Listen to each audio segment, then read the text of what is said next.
जाना अब सबका काम है. When we think about Pakistan, at once another word come in our mind, that is Quaid-e-Azam Muhammad Ali Jinnah. He was not only a person, but he was a complete institution of struggle and hard work. His real name was Muhammad Ali Jinnah. He was born 25th December 1876.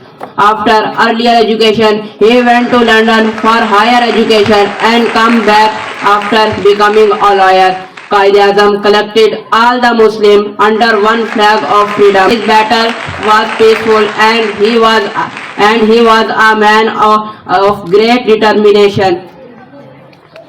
He worked very hard day and night, and at a last great wish to get separate from land fulfilled, he and Pakistan came into existence. Quaid-e-Azam proved that everything in this world is possible if there would be strong policy and full dedication.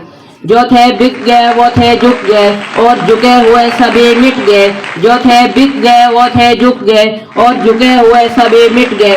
जो ना बिक सका वो ना झुक सका, वो खड़ा रहा वो सदा रहा. इस डटे हुए सालार की क्या थी हिम्मतें, क्या थी जुर्रतें, जिसने हमको नाम दिया आलिशान दिया, जिसने हमको पाकिस्तान दिया.